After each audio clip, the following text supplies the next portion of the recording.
What would you do if the person you trusted the most, the one who promised to protect and love you forever, suddenly became the one you feared the most, and in one irreversible moment, shattered everything you thought was safe? In the seemingly idyllic world of Palm Beach, Florida, a renowned surgeon's life took a horrifying turn. His perfect facade shattered when a chilling DNA test revealed a devastating truth. The 3 children he believed to be his were actually fathered by another man. Driven by a deep sense of rage and betrayal, the surgeon, once a paragon of success and stability, began to unravel. The weight of the revelation pressed heavily on his mind, warping his perspective and straining his carefully curated life. Beneath the sunny skies and among the pristine mansions, his torment festered, hidden from the world.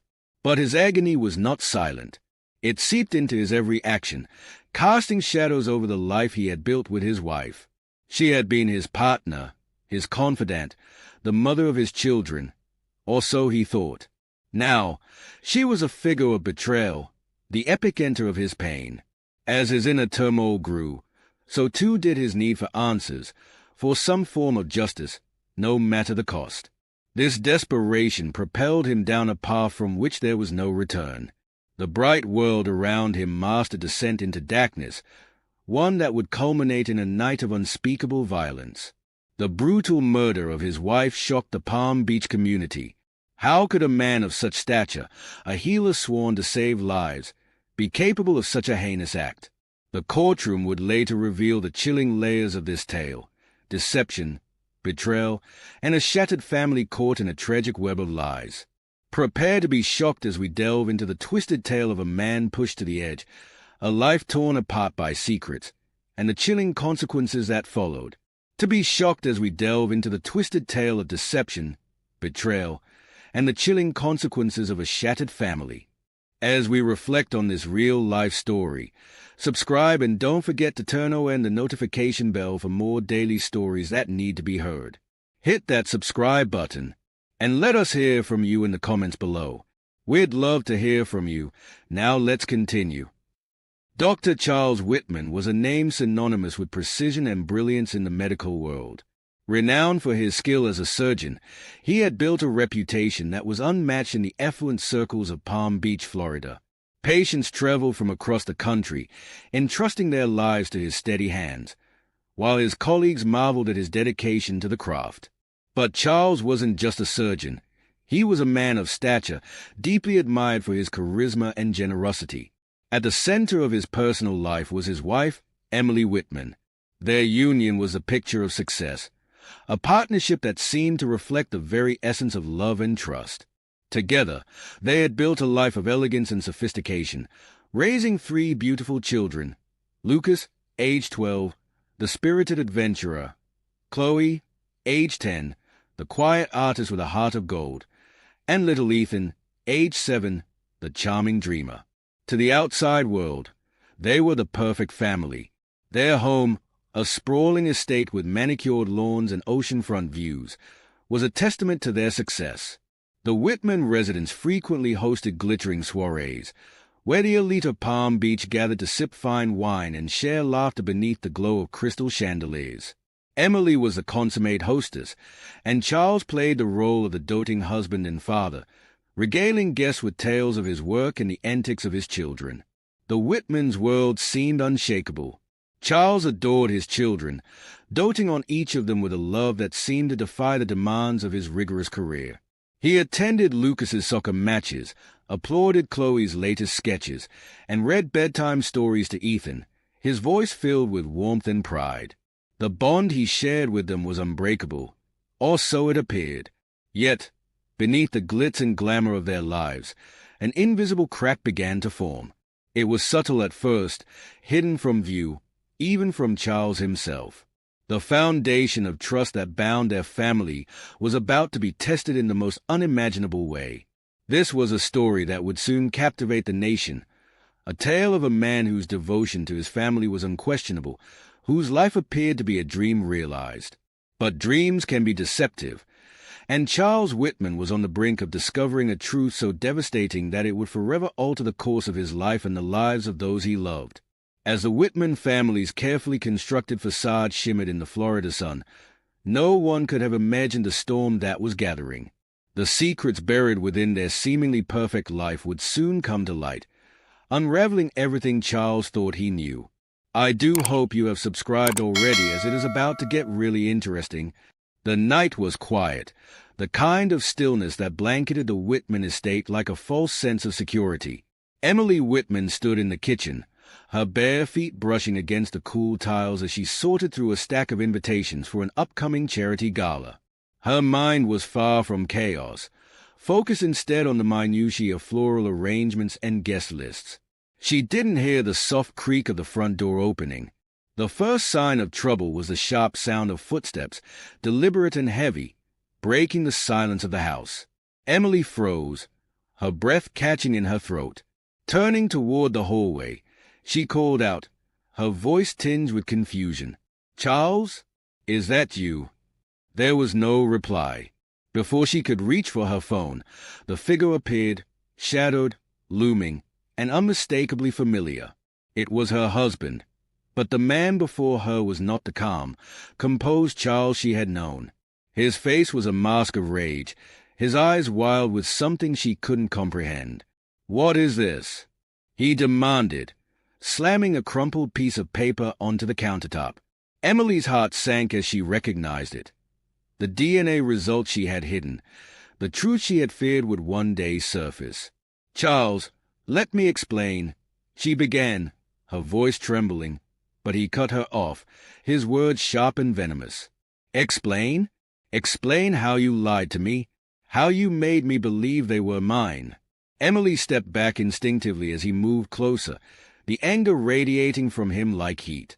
She raised her hands in a gesture of surrender, but her voice wavered as she pleaded. "Please, Charles. The kids. This isn't their fault. Let's talk about this." But there was no reasoning with him. In his hands, he gripped a heavy candlestick, one of the ornate pieces that adorned their dining room. His knuckles were white around its base as he advanced toward her, his words blending into incoherent shouts of betrayal and fury. Emily tried to run, her bare feet slipping on the polished floor as she darted toward the hallway. She barely made it past the dining room when the first blow struck. It came with a sickening thud, sending her sprawling to the ground. Pain blurred her vision as she tried to crawl away, her hands fumbling for something, anything, to defend herself. She reached for a chair, but he was already there, standing over her. Another blow came, and then another, each one punctuated by his anguished cries. "Why, Emily, why did you do this to me?" The final strike silenced her struggles. She lay motionless on the floor, the soft sound of her breath fading until there was nothing left but silence. Charles staggered back, the candlestick slipping from his blooded hands and clattering to the floor. The rage that had consumed him moments ago was replaced by an overwhelming, suffocating emptiness. He stood there, staring at what he had done, as the realization of his actions sank in. The house, once filled with light and laughter, was now eerily still. The life Emily had built, the secret she had tried to keep hidden, and the love they had once shared, all of it had come crashing down in those brutal, irreversible moments. And in the quiet aftermath, the only sound was a distant crash of waves against the shore, indifferent to the tragedy that had just unfolded. The investigation into Emily Whitman's murder began with a sense of urgency and mounting pressure. The Palm Beach Police Department faced the unenviable task of solving a high-profile case that had shaken their affluent community to its core. From the moment the crime scene was secured, it was clear to the lead investigator, Detective Sarah Greer, that this would be no ordinary case. Detective Greer, a seasoned investigator with a reputation for tenacity, immediately recognized the stakes. The Whitman family was deeply embedded in Palm Beach society, and the media was already buzzing with speculation. Every misstep, every delay would be scrutinized under a microscope. Greer's sharp intuition told her that this crime wasn't random, and she was determined to untangle the web of secrets hidden behind the Whitman's pristine image. The initial stages of the investigation were painstaking. Despite the obvious signs of a struggle, There were no clear signs of forced entry, which suggested that Emily had known her killer. Yet, the lack of immediate suspects left investigators with little to work with. Friends and neighbors, when questioned, painted a glowing picture of the Whitman family. There were no known enemies, no whispers of trouble. The case seemed to stagnate before it even began. As Greer's team sifted through evidence, they encountered their first clue, a series of missed calls on Emily's phone from an unknown number on the night of her death. Tracing the number led to a disposable phone, complicating efforts to identify the caller. Still, it was a lead, and Greer knew that even the smallest detail could eventually unravel the truth. The next breakthrough came during a search of the family's financial records. While Charles Whitman's accounts reflected the wealth and stability expected of a renowned surgeon, Emily's personal account told a different story. Investigators discovered a hidden bank account with significant, unexplained transactions. Where was the money coming from, and why had Emily kept it a secret? Meanwhile, neighbors began to offer conflicting accounts of what they had seen or heard in the days leading up to the crime. One claimed to have heard raised voices from the Whitman home a few nights earlier, an unusual occurrence for the seemingly harmonious couple. Another described seeing a man loitering near the property the evening before Emily's death. His description was vague, leaving detectives with yet another thread to untangle. But the most puzzling clue came in the form of a crumpled piece of paper found in a drawer of Emily's desk. On it was a hastily scrawled note, "He knows. I need to tell the truth." The note raised more questions than it answered. Who was he? What truth did Emily intend to reveal? Despite these leads, the investigation hit several roadblocks. DNA evidence collected from the scene was inconclusive, and attempts to trace the transactions in Emily's hidden account led to a labyrinth of dead ends. The pressure mounted as weeks turned into months, and the public's demand for answers grew louder. Yet, Detective Greer remained undeterred. With each clue, each fragment of evidence, she inched closer to the heart of the mystery. She knew that the truth was buried somewhere within the Whitman family's seemingly perfect life, and she was determined to uncover it, no matter how long it took or how dark the revelations might be. As the investigation progressed, it became increasingly clear that this was more than a crime of passion or opportunity. Beneath the surface of the Whitmans' lives lay a tapestry of secrets and lies, each more shocking than the last. And as Greer prepared to connect the dots, she realized that the story she was uncovering was one that no one in Palm Beach, perhaps not even Charles Whitman himself, could have anticipated.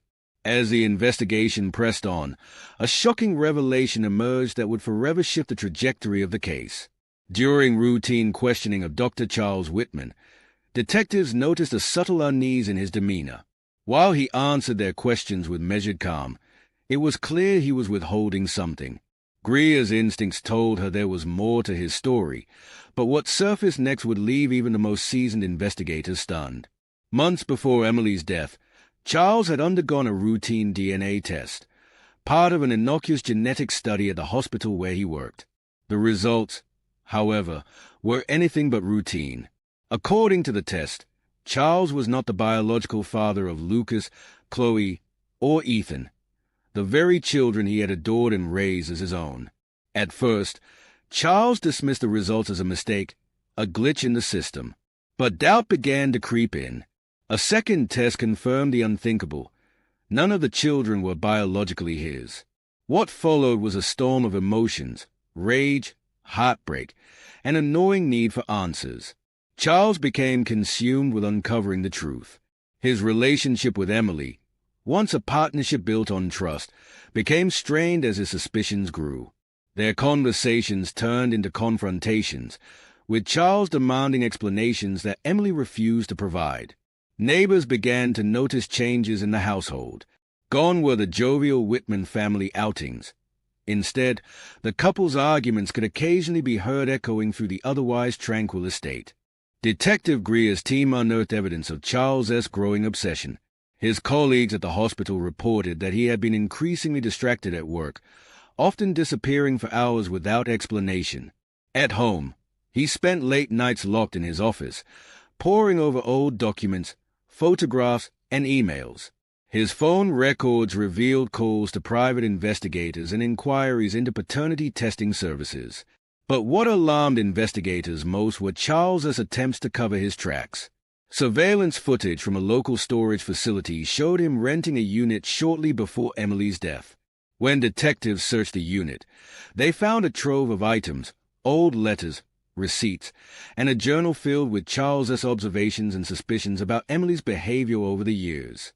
Among these was a single photograph of Emily with another man, circled in red ink.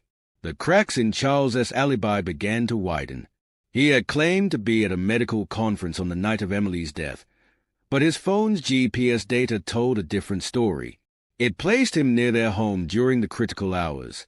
When confronted with this evidence, Charles faltered, offering vague explanations that only deepened detectives' suspicions. As the investigation zeroed in on Charles, his colleagues and friends were divided. Some described him as a devoted father and husband who couldn't possibly commit such a crime, while others admitted they had noticed a darker side to him, a man capable of holding grudges and driven to extremes when wronged. The weight of the evidence was building, but Detective Greer wasn't ready to make an arrest just yet. She knew there was more to this story, more layers to peel back. As the pieces began to fit together, one thing became increasingly clear. The truth behind Emily's death was more complex and more chilling than anyone had imagined. Every twist in the investigation added a new layer of intrigue. The once-beloved surgeon, admired for his skill and compassion, was now at the center of a narrative that painted him as a man betrayed, broken, and perhaps driven to the edge. But as damning as the evidence seemed, there were still unanswered questions. Could Charles have committed such a brutal act? And if he did, was it out of blind rage, or something far more calculated? The answers lay buried in the remnants of the Whitmans' once perfect life, waiting for the moment when they would come to light. The arrest of Dr. Charles Whitman sent shockwaves through Palm Beach. The once respected surgeon was led away in handcuffs, his head bowed as cameras flashed and reporters clamored for answers. The community that had once celebrated his brilliance was now gripped by disbelief and horror. As the trial began, the courtroom became a stage for one of the most sensational cases in the town's history. Prosecutors painted a chilling picture of a man consumed by betrayal and driven to violence. They meticulously presented the evidence. The DNA results that had shattered Charles's perception of his family, his obsessive behavior in the weeks leading up to Emily's death, and the mounting financial and personal secrets uncovered during the investigation. Witnesses were called to testify, including neighbors who recounted the Whitmans' recent arguments and colleagues who described Charles's erratic behavior. The journal found in the storage unit became a focal point, revealing his escalating paranoia and mistrust toward Emily. The prosecution argued that Charles's meticulous nature as a surgeon translated into a calculated crime of passion.